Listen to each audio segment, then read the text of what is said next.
Alors ce matin, comme je vous dis, ça va être différent. La louange va continuer.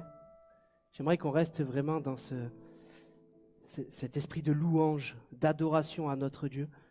C'est pour ça que les musiciens sont restés là et je vous bénis parce que c'est un vrai combat et nous sommes au front. Alléluia. Oh, gloire à Dieu. Waouh. Je sens la présence de Dieu ce matin et vraiment je suis reconnaissant. Je bénis Dieu pour ce qui va se passer, pour ce qui va s'accomplir.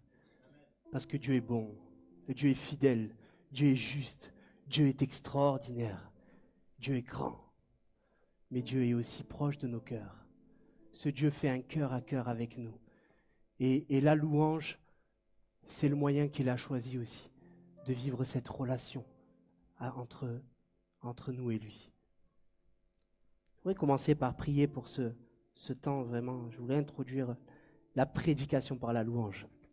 Seigneur, je te remercie, Seigneur, pour le message.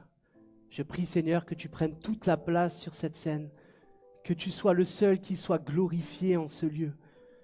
Seigneur, nous sommes des serviteurs, Seigneur, et nous sommes heureux et honorés de pouvoir te servir chaque jour au quotidien. Merci, Seigneur, que ce temps, Seigneur, puisse toucher les cœurs. Je prie dès maintenant, Seigneur, que ton Saint-Esprit vienne remplir ce lieu, que ton Saint-Esprit vienne inonder les cœurs, que tu viennes faire des percées, Seigneur, pour tous ceux qui sont dans le besoin. Je prie, Seigneur, ce matin que des murailles tombent, que des captifs soient délivrés. Je prie ce matin, Seigneur, que la maladie disparaît.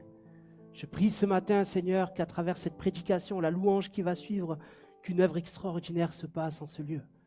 Je prie pour le réveil des cœurs, Seigneur. Oh Seigneur, je scelle cette prière dans le nom puissant de ton Fils, le Seigneur Jésus-Christ. Amen. Aujourd'hui, pendant ce message, je vais essayer de ne pas être trop long, c'est le grand défi. Il y a tellement à dire, c'est tellement passionnant le Seigneur, c'est tellement passionnant sa parole, et je vais essayer d'être le plus concis possible. On va aborder seulement 2 points. Et le premier point, ça sera la disposition du cœur pendant la louange. Je rappelle que le titre du message, c'est la louange. Et la disposition de cœur est une clé. Vous savez, parfois dans l'assemblée, on a des gens qui disent « Waouh, ce culte-là, j'ai été béni ».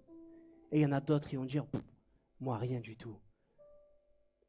Et je culpabilise personne. Mais j'encourage ce matin à avoir un cœur disposé. Parce que ce cœur disposé, ça permet de toucher le cœur de Dieu. C'est ce qui permet à ta louange, à ta prière, d'avoir une sainte relation avec ce Dieu extraordinaire. Je rappelle qu'il a tout créé. Il ne nous doit rien. Et nous, on a juste à avoir un cœur bien disposé. Jésus a payé le prix déjà pour chacun d'entre nous. Et nous ayons un cœur bien disposé, préparé. Vous savez, le Seigneur, il ne cherche pas les meilleures voies. Heureusement, hein, il y en a, ils rigolent. Ils disent, ah ouais, on serait mal barré. Hein. Heureusement, ce n'est pas les voies qu'il cherche, mais c'est bien le cœur. Ce n'est pas l'extérieur de ta louange qui va compter, mais c'est l'intérieur de ta louange. C'est ce que tu vis au quotidien. Ce que tu vis, c'est ta vie qu'il y a derrière. C'est ça qui est le vrai sacrifice de louange. C'est ta vie. La Bible nous dit dans Ésaïe 29, 13, je te remercie pour ce service que tu fais, Gisèle. Ésaïe 29, 13. Le Seigneur dit, ce peuple s'approche de moi, il m'honore de la bouche et des lèvres, mais son cœur est éloigné de moi. Et la crainte qu'il a de moi n'est qu'un commandement humain, une leçon apprise. Waouh! Quel verset dur à entendre. Oui, la foi, ce n'est pas de l'intellect. La foi, ce n'est pas seulement une intelligence de comprendre les choses. La foi, c'est vivant. La louange est vivante. Et ce que nous devons être, c'est être des gens pleinement vivants, des gens brûlants, des gens qui aiment le Seigneur, des gens qui vivent pour de vrai, parce qu'elle est là, la vraie vie. Alors je t'encourage, Église, ce matin. Je t'encourage à ne pas chanter mais à louer Dieu.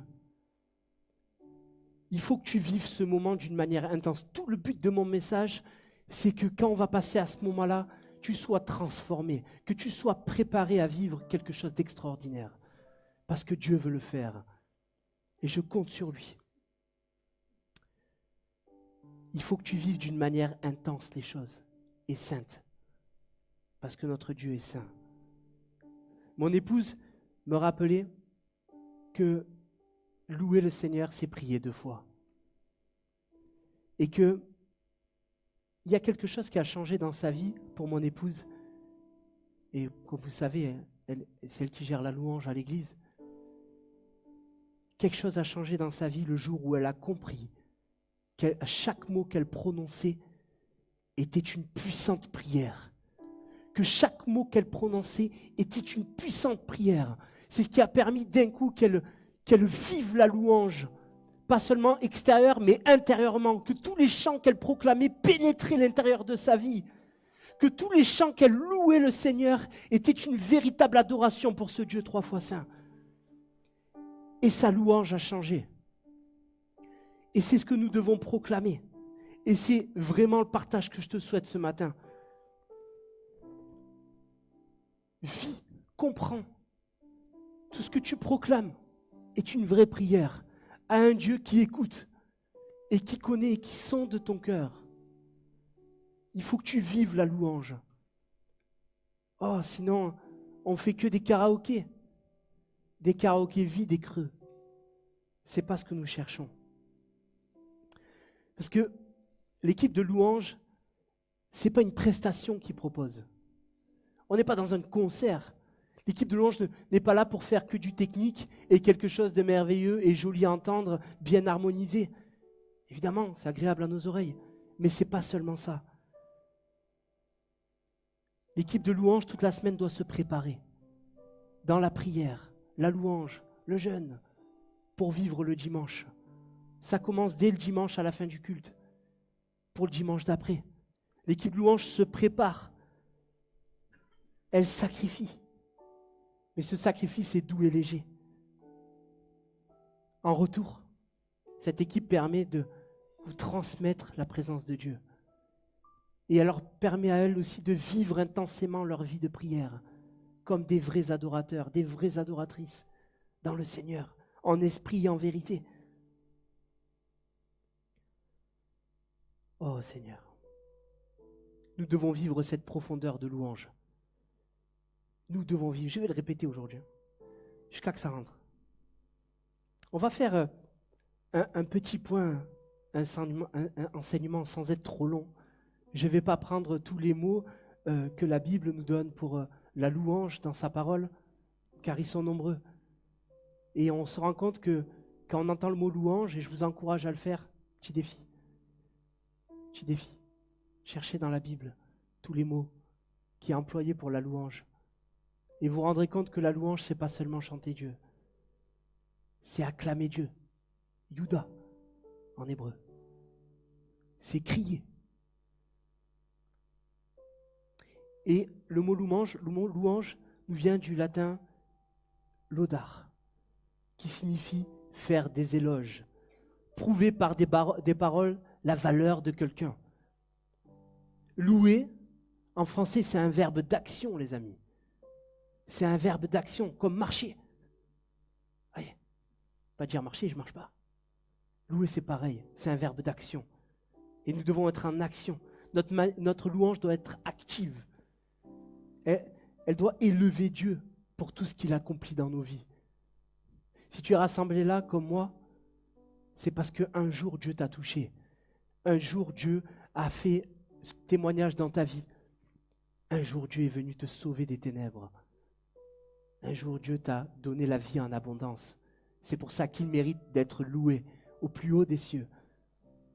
Oh, ce que j'essaye de faire, je me rappelle mon témoignage que Dieu m'a arraché des ténèbres, m'a libéré de mes addictions, m'a libéré de la haine, de la violence.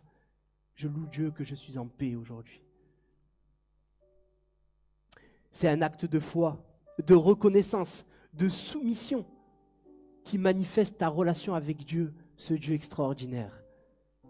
Alléluia.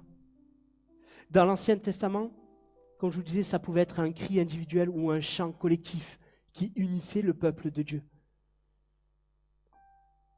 Unis. Est-ce qu'on est d'accord aujourd'hui d'être unis dans la louange? Parce qu'aujourd'hui, les amis, nous représentons le peuple de Dieu en ce lieu. Il faut qu'on soit d'accord les uns des autres. Alors je vous demande, est-ce qu'on est d'accord de louer le Seigneur? Amen, ça fait plaisir. Et je crois qu'on ne vient pas dans la louange comme ça, les amis. On ne vient pas dans la louange à l'arrache. On doit se préparer pour rentrer dans la présence de notre Dieu. Et je vais prendre un exemple simple.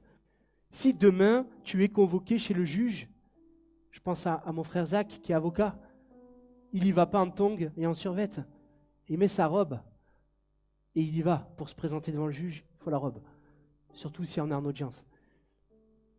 Si un jour, le président de la République te dit, allez, il t'invite à manger à sa table. Le président de la République, c'est pas n'importe qui quand même. Comment vas-tu y aller? Déjà, d'un, tu auras la pression. C'est vrai ou pas? Tu auras la pression. Ça reste le président. Tu vas arriver bien sapé. Tu vas arriver, voyez, la coupe fraîche, la barbe rasée. Pas comme moi aujourd'hui.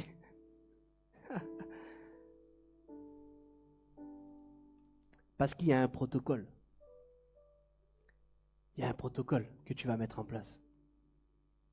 Et Dieu, c'est pareil. Dieu est digne. Et Dieu cherche de vrais adorateurs.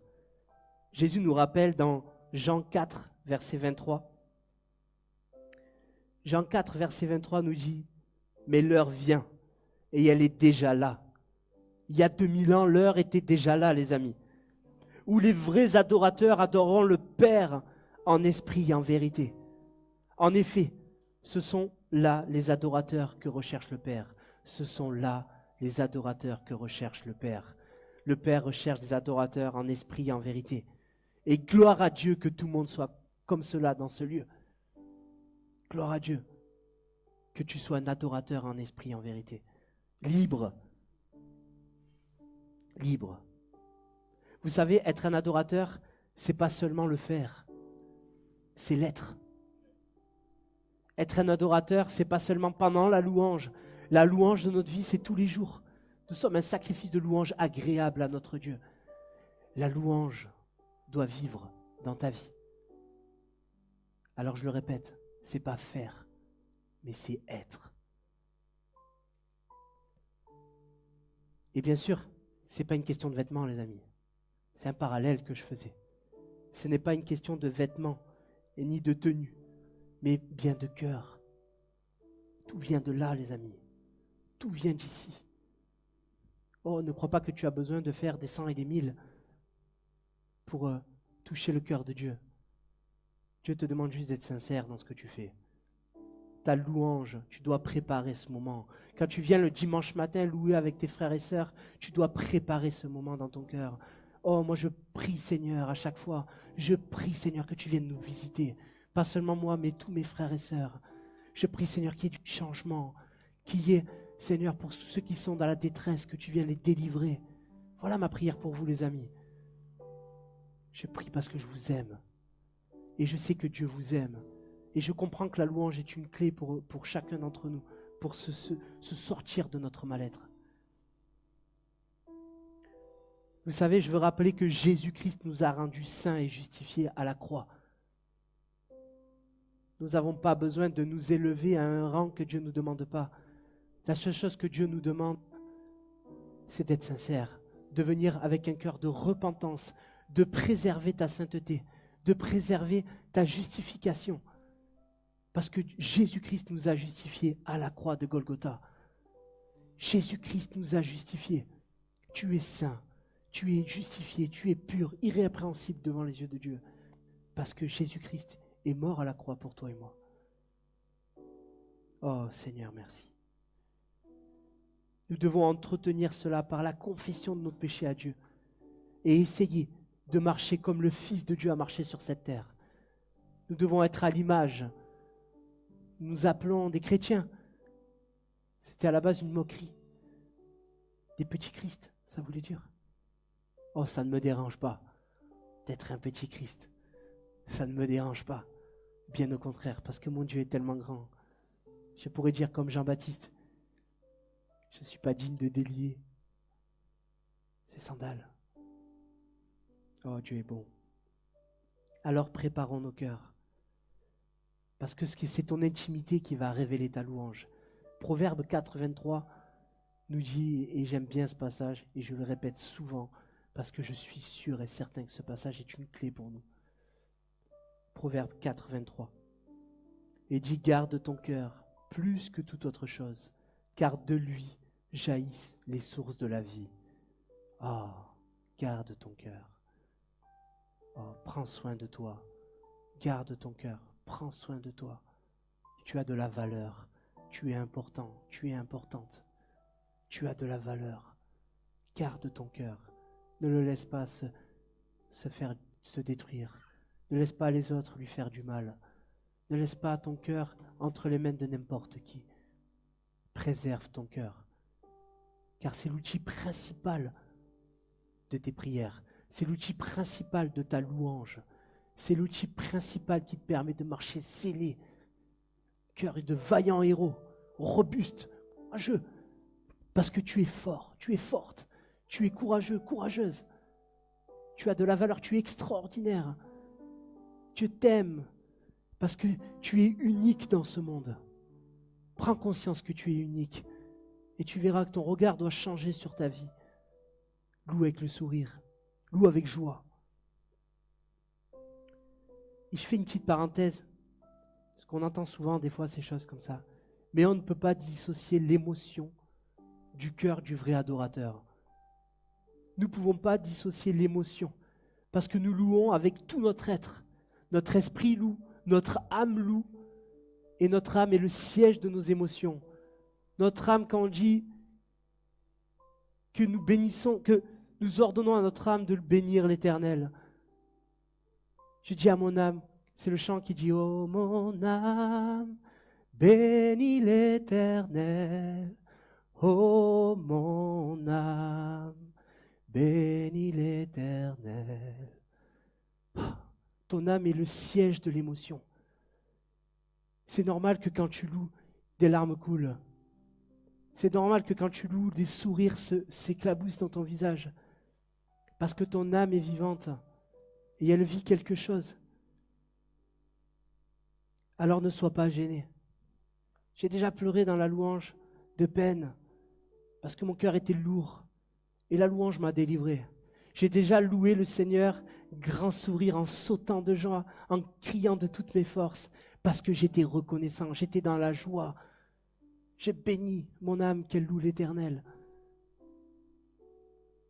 Et ce que je chante, je dois le vivre. Alors je vous encourage. Ordonne à ton âme de bénir l'Éternel. Et c'est normal que tu aies de l'émotion. Tu vis la présence de Dieu dans ton esprit, mais le siège de tes émotions est touché par la présence de Dieu. Et ton corps est en action. Ton corps aussi loue l'Éternel.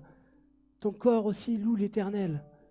Alors je ne peux pas forcer l'Église à faire des petits pas synchronisés ou à bouger les mains, à clamer le Seigneur. Mais c'est ce que la parole nous demande, les amis. David sautait de joie. Et David était un véritable adorateur. Et il disait des choses parfois un peu trop folles, je trouve. Mais c'était un vrai adorateur. Louer est un verbe d'action. Je vous encourage quand même. Quand Manon tout à l'heure nous dit « Acclame le Seigneur, acclame le Seigneur ». Quand il y a des chants à un moment, il dit « Pousse des cris de joie ». Pousse un petit cri. Sois pas gêné ou sois pas rebelle. Mais je pense plutôt que c'est gêné que rebelle. On est OK, hein? Ah, les amis, la louange permet de déposer nos fardeaux. La louange nous libère. La louange nous transforme. Il faut que tu aies ce cœur bien disposé. Et je t'encourage, si tu as un fardeau, dépose-le maintenant. Ça paraît un mot facile, le gars il est drôle. Car sûrement ça va pas. Et comment il me dit, Je dépose comme ça, moi? Ben ouais, exactement. Je le dis, ça n'a pas été toujours facile. Et la vie est difficile pour tout le monde. La vie est difficile pour tout le monde. Personne n'est épargné par la vie. La vie est un combat de chaque instant, avec des bonnes et des mauvaises nouvelles. Mais la Bible me dit de me réjouir en tout temps, de préserver ma paix, de rester dans la joie, peu importe ce que je traverse. C'est pas facile, c'est vrai, mais je t'encourage à le faire, parce que personne ne va le faire pour toi. Je te le dis encore ce matin, personne ne va le faire pour toi. Au plus grand serviteur de Dieu que tu peux connaître, ne peut rien faire pour toi. Seul Dieu peut te délivrer, parce que c'est lui le véritable libérateur. Nous sommes des canaux qui amènent les gens à Dieu. Après, les gens sont responsables. Les gens sont responsables. Une fois qu'ils ont la main à main avec Dieu, c'est à eux d'entretenir. Tu es responsable. Tu n'es pas une victime. Ok? Plus de victimation. Tu es responsable. Garde les mains de Dieu. Et la louange est un moyen exceptionnel pour cela. On va prendre le deuxième point qui va vous plaire un peu plus. C'est la puissance de la louange. Et il va y avoir un peu de lecture. Tu peux préparer Josué 6:20. La puissance de la louange. Et je vais énumérer 3 passages dans la parole de Dieu. 3 passages qui sont pour moi des passages qui, quand je préparais ça, c'est les 3 passages qui sont venus dans mon esprit. Mais il y en a bien d'autres encore. Mais ces 3 passages-là ont résonné dans mon cœur. Le premier passage, c'est la chute de Jéricho. La chute des murailles de Jéricho. La prise de cette ville ennemie par Josué et le peuple d'Israël. Josué 6:20 dit « Le peuple poussa des cris et les prêtres sonnèrent la trompette. Lorsque le peuple entendit le son de la trompette, il poussa de grands cris et la muraille s'écroula. Le peuple monta dans la ville, chacun devant soi, il s'empare de la ville. » Waouh! Quel passage extraordinaire. Ce passage nous parle de foi, les amis. Mais c'est par la louange que les murailles sont tombées. C'est par la louange que les murailles sont tombées. Et je vais te dire que la louange a toujours cette force-là aujourd'hui de faire tomber des murailles. Quelles sont les murailles de ta vie? Quelles sont les murailles qui t'empêchent d'avancer? Quel est ce mur qui est devant toi et qui t'empêche de progresser dans ta vie? Visualise ce mur. Visualise ce mur. Ça peut être la peur. Ça peut être le manque de confiance en soi. Ça peut être la détresse. Quel est le mur qui t'empêche de progresser? Visualise-le. Et pousse un grand cri. Et ce mur va tomber. Tu ne peux pas rester devant ce mur indéfiniment. Parce que le monde continue de tourner. Et toi, tu restes planté devant ce mur.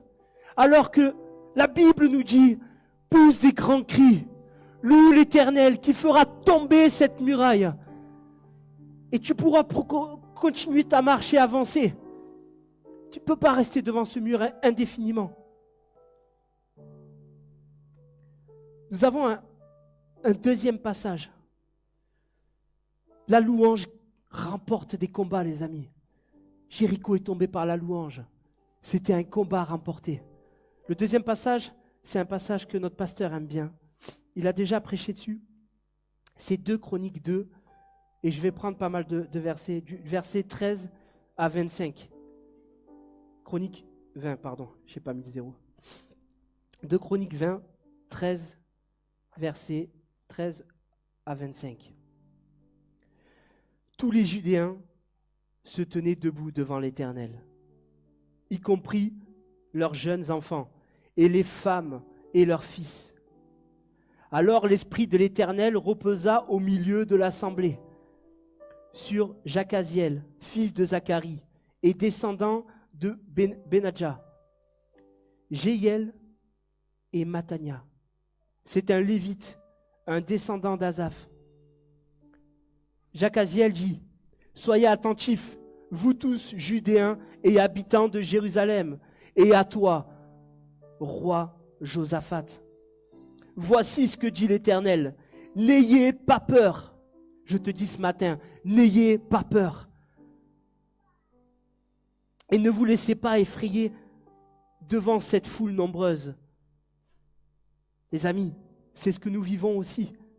Ne sois pas effrayé devant ce monde qui est tortueux, ce monde qui est difficile. Ne sois pas effrayé devant cette foule nombreuse. Car ce ne sera pas vous qui combattrez, ça sera Dieu. C'est déjà plus simple. Demain, descendez contre eux. Oh, il nous demande quand même au peuple de se mettre en action, les amis. Il demande quand même au peuple de se mettre en action. Malgré que ça soit Dieu qui va combattre pour eux, il lui dit demain, descendez contre eux. Ils vont monter par la colline de Tits, et vous les rencontrerez à l'extrémité de la vallée, en face du désert de Jéruel. Vous n'aurez pas à mener ce combat. Prenez position. Église, prenons position. N'acceptons pas tout. Refusons l'état de ce monde. N'accepte pas tout. Prends position. Dieu va combattre pour nous. Tenez-vous là.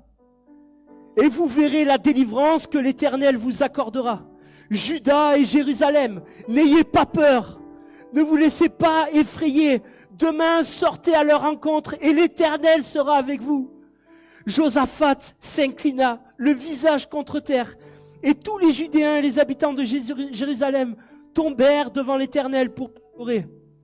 Les Lévites, qui faisaient partie des Kéatites et des Coréites, se levèrent pour louer d'une voix très forte l'Éternel, le Dieu d'Israël.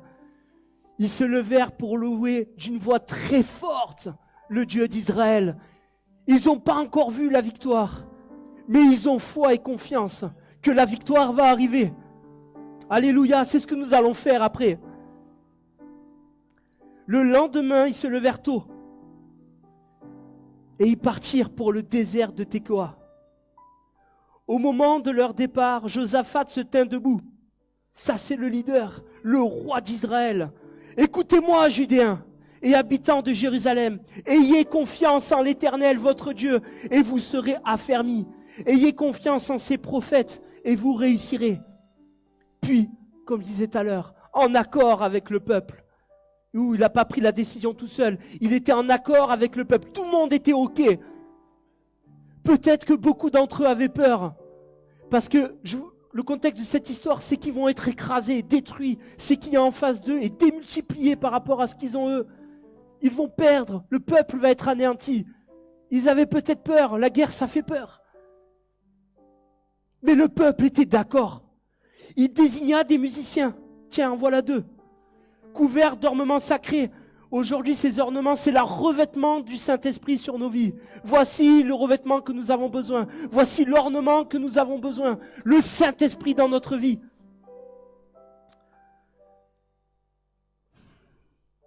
Célébrer l'Éternel. Tout en marchant devant l'armée, il disait « Louez l'Éternel, oui, sa bonté dure éternellement. » Oh, il ne crie pas pour la délivrance. Il ne crie pas pour dire oh Dieu, délivre-nous, s'il te plaît. Non. Non, ils viennent chercher le cœur de Dieu, toucher son cœur. Louer l'Éternel. Oui, sa bonté dure éternellement. Éternellement, les amis, c'est encore pour aujourd'hui. Amen. Est-ce qu'on est d'accord aujourd'hui pour gagner des batailles? Est-ce que tu es d'accord que nous gagnons, chacun nous bataillons pour la vie de nos frères et sœurs? Nous sommes unis comme une armée, ensemble, les uns pour les autres. Il n'y a pas de grand, il n'y a pas de petit. Il n'y a qu'un peuple uni. Verset 22. Au moment où l'on commençait les chants et les louanges, l'Éternel plaça une embuscade contre les Ammonites, les Moabites et les habitants de la région montagneuse de Séhir, qui étaient venus contre Juda, et ils furent battus. Les Ammonites et les Moabites se dressèrent contre les habitants de la région montagneuse de Séhir pour les vouer à la destruction et les exterminer. Et quand ils eurent fini avec les habitants de Séhir, ils s'aidèrent mutuellement à se détruire. Verset 24, les amis. Lorsque les Judéens furent arrivés à un point de vue donnant sur le désert, donc là, ils allaient pour aller au combat, ils regardèrent du côté de la foule et ils constatèrent que ce n'était plus que des cadavres tombés à terre. Il n'y avait aucun rescapé. Verset 25. Josaphat et son peuple allèrent piller leurs dépouilles. Et ils trouvèrent en abondance parmi eux des richesses, des habits, des objets précieux. Et ils ramassèrent tant qu'ils ne purent tout emporter. Ils mirent 3 jours pour procéder au pillage du butin, car il était considérable. Alléluia. Alléluia. Encore une fois, il y a une mesure de foi, de confiance en Dieu. Mais encore une fois, on voit que la louange a apporté la délivrance. La louange a libéré Israël. Victorieux, ils ont gagné cette bataille sans perdre une seule personne. C'est déjà extraordinaire quand on voit les dégâts que la guerre peut apporter. Et ils n'ont fait quoi comme effort? Ils ont seulement loué Dieu. Ils ont eu confiance en Dieu et ils ont loué Dieu. Voilà l'effort qui a été porté. Et on voit, les amis, vainqueurs plus que vainqueurs. La Bible nous dit qu'ils ont gagné cette bataille sans perdre aucun homme, aucune femme, aucun enfant n'a été sacrifié. Mais ce que nous voyons aussi, c'est qu'ils ont emporté des grandes richesses. Notre Dieu est tout-puissant. Les amis, les combats que tu vas remporter aujourd'hui dans la louange, tu vas remporter des combats pour ta vie, mais tu vas les remporter pour tes enfants, pour leurs épouses, leurs époux, pour ceux que tu aimes. Ta louange, parce que Dieu est tout-puissant, va libérer ceux qui sont autour de toi, parce que tu seras un canal de bénédiction pour eux. Dieu est tout-puissant. Est-ce que tu le crois? Est-ce que tu le crois? Oh, je pense à vos maris. Je pense à tous ceux qui ne sont pas encore là, qui n'ont pas encore atteint la maison du Seigneur. Et on va voir une dimension particulière au 3e passage. C'est dans Actes 16, versets 25 à 33. Et ce passage-là est un passage extraordinaire de louange. J'ai pris l'Ancien Testament, j'en ai pris aussi dans le Nouveau, parce que la louange est éternelle et elle reste la même. Qu'elle soit dans l'Ancien ou dans le Nouveau, ou que ce soit aujourd'hui en 2026. La louange reste la même pour tous les enfants de Dieu. Paul et Silas sont en prison. De grands serviteurs, de gens qui ont accompli de belles choses pour l'Éternel, ils sont en prison. Verset 25. Vers le milieu de la nuit, Paul et Silas priaient et chantaient les louanges de Dieu. Et les prisonniers les écoutaient. Tout à coup, il y a eu un tremblement de terre, si violent que les fondations de la prison ont été ébranlées. Toutes les portes se sont immédiatement ouvertes. Et les liens de tous les prisonniers ont été détachés. Lorsque le gardien de la prison s'est réveillé et a vu les portes de la prison ouvertes, il a tiré son épée, prêt à se tuer, car il croyait que les prisonniers s'étaient enfuis. Mais Paul a crié d'une voix forte, « Ne te fais pas de mal, car nous sommes tous ici. » Alors le gardien a demandé de la lumière et est entré précipitamment et s'est jeté tout tremblant aux pieds de Paul et de Silas. Quel moment exceptionnel il a vécu cet homme. Quel moment exceptionnel il a vécu cet homme. Dieu ne fait pas de distinction, les amis. Dieu aime tout le monde. Il ne fait aucune dissection. Tout le monde est appelé à vivre la foi.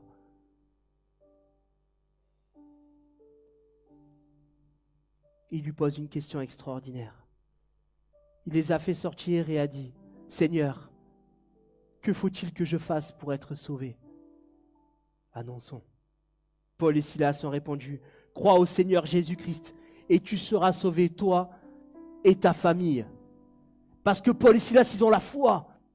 Ils savent que la bénédiction est plus grande que la malédiction.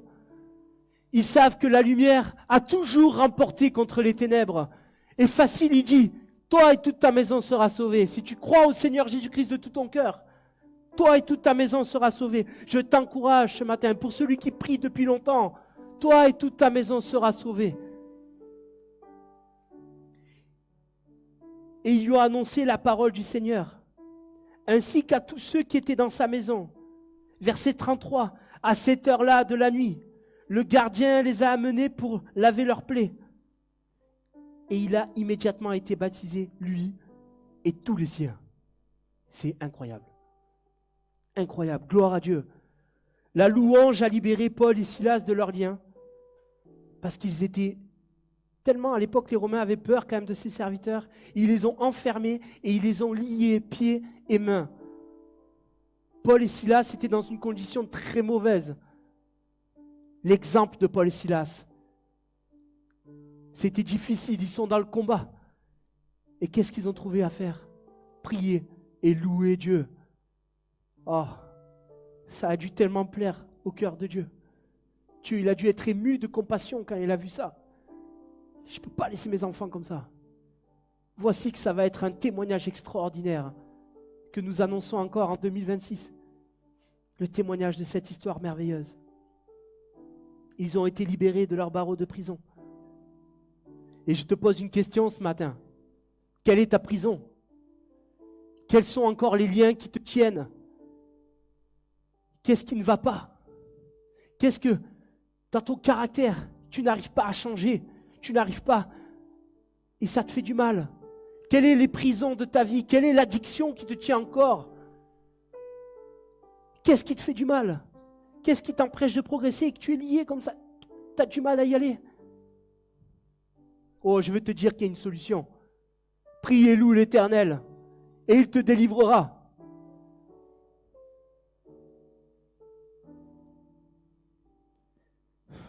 Ne reste pas captif. S'il te plaît, Église. La foi nous appelle à être pleinement libres. Ça ne veut pas dire que ça sera facile tous les jours. On voit l'exemple de Paul et Silas. Mais la Bible nous appelle à être libres. Libres. Complètement libres. Rien ne doit entraver ta marche. Et le plus grand ennemi de nos vies, c'est souvent nous-mêmes. Et l'ennemi de notre âme. Ce monde qui nous maltraite. Mais loue l'Éternel en toutes circonstances. Loue Dieu en toutes circonstances. Et des fruits vont apparaître. Sois sincère dans ce que tu fais. Mais ce passage-là, je l'ai pris pour une bonne raison aussi. Parce que ce passage-là nous montre une dimension d'évangélisation. Une dimension d'évangélisation parce que le monde a faim et soif de paix. Le monde a faim et soif de justice. Le monde a faim et soif de vérité, de profondeur. Tout est tellement superficiel dans ce monde. Tout est superficiel. Alors que ce qui compte le plus, c'est la profondeur de notre cœur. Voici quelque chose de plus, où on est le plus à nu. C'est la louange. Les amis, la véritable louange amène une vie de repentance, de conversion sincère. Elle amène ensuite la transformation dans nos vies. Elle amène la sanctification. Nous allons marcher une vie sanctifiée. Elle amène ensuite la gloire de Dieu. Et je veux proclamer que quand la gloire de Dieu est là, des miracles et des prodiges s'accomplissent. Des miracles et des prodiges s'accomplissent. Encore aujourd'hui, nous l'avons vu plusieurs fois, à plusieurs reprises, Dieu agir. Nous avons tous des dizaines et des dizaines de témoignages de malades guéris, de captifs délivrés, de gens qui étaient sous addiction, qui étaient pleinement libres. Dieu est puissant, Dieu nous libère, Dieu nous transforme. Dieu ne laisse pas un peuple à l'abandon. Parce que Dieu veut nous sortir de là, nous et nos enfants, nos familles, nos collègues de travail, nos secteurs où nous avons une influence.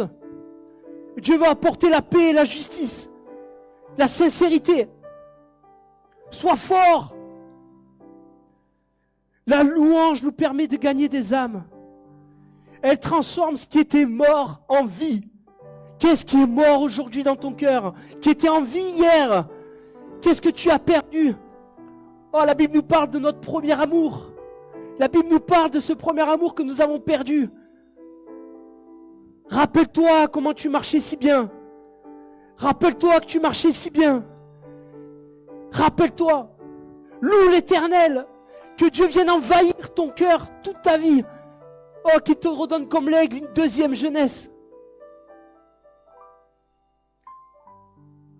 Oh, gloire à Dieu. Et je parle à l'équipe de louange ce matin. Vous avez une grande responsabilité. Mesurez. Vous avez une grande responsabilité quand vous menez la louange. Une grande responsabilité. Est-ce que l'équipe de louange peut s'avancer ici, à part ces deux-là? Voir toute l'équipe de louange, s'il te plaît. File ton bébé Océane, ça y est, tu es embarqué déjà. Allez, viens ici. Alléluia. Axel, s'il te plaît. Alléluia. Vous avez une grande responsabilité. Les amis, c'est un honneur que de servir la louange. C'est un honneur de servir la louange. Et j'aimerais qu'on prie pour vous. Et avant ça, je veux que vous entendez. Vous avez vu ce que la louange peut faire. À quel point elle est puissante. La louange est une arme de combat. La louange fait fuir les ténèbres. La louange amène la victoire. La louange permet que tous les gens qui rentrent dans ce lieu soient transformés, visités par la présence du Saint-Esprit. Ah, ça peut être un peu gênant ce moment-là, mais il n'y a aucun problème avec ça. Les amis, le Saint-Esprit est vivant. Jésus-Christ est ressuscité des morts. Et il nous a donné des dons à l'équipe de louange. On va prier pour ça. Je prie parce que la louange est puissante. Elle donne des dons prophétiques. Elle donne de la guérison. Elle donne de pouvoir avoir des cœurs de ce qui était mort reprend vie. Il me semble que vous allez prendre un chant il y a ce passage-là.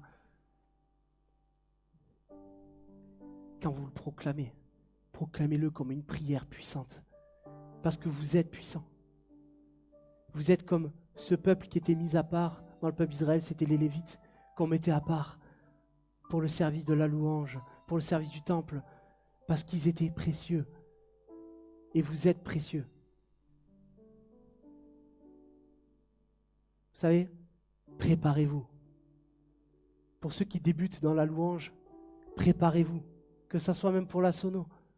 Préparez-vous toute la semaine. Préparez-vous, louez, priez, jeûnez pour vivre des moments intenses. Que le peuple soit béni, que le peuple soit rempli. Et je voudrais laisser le pasteur prier pour l'équipe de louange. Parce que, comme on a vu tout à l'heure, Josaphat, le roi d'Israël, commanda à leurs musiciens et aux Lévites de marcher devant le peuple. Ils ont marché devant le peuple. Et notre pasteur, c'est un peu notre Josaphat.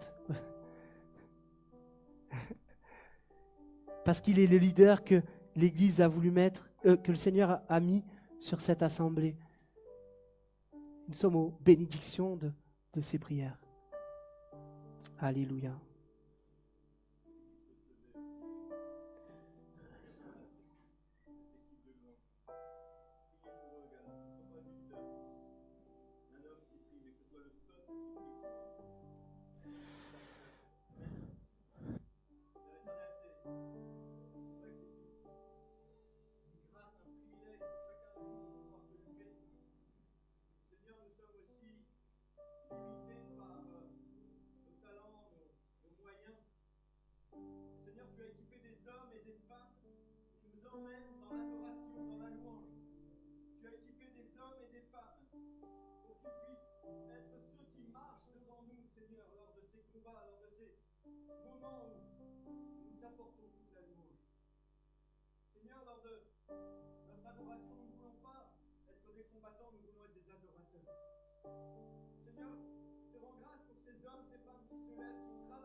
dimanche au dimanche suivant, ils se préparent.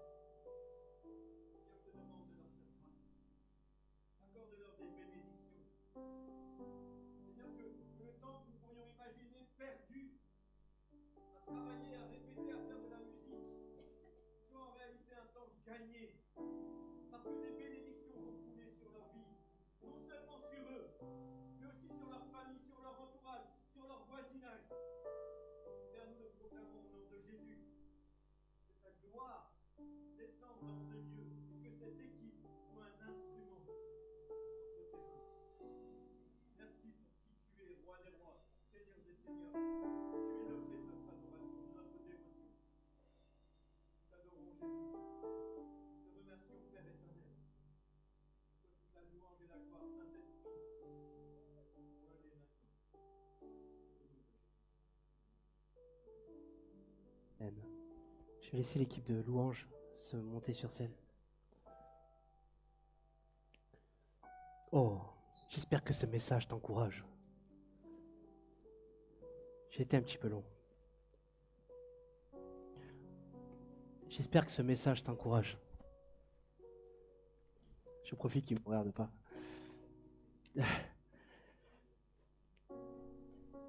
Je veux t'encourager, frères et sœurs. Restons debout. Restons dans cette dimension-là. Et je vais conclure cette prédication. Et je t'encourage maintenant que ce message résonne dans ton cœur. Que à partir de maintenant, les 50 minutes qui va nous rester pour louer l'Éternel, pour louer notre Dieu, tu puisses le faire sincèrement. S'il vous plaît, ceux qui sont derrière, avancez-vous. Avancez-vous, s'il vous plaît. Ah, je suis pénible. Avancez-vous, s'il vous plaît. Il y aura la Sainte Seine à la fin pour conclure ce moment merveilleux après les annonces. Oh, que ton cœur soit sincère. Que ton cœur soit pleinement libre. Est-ce que tu sens la présence de Dieu dans ce lieu? Amen. Qui ne sent pas encore la présence de Dieu en ce lieu? Ou plutôt, qui sent la présence de Dieu en ce lieu?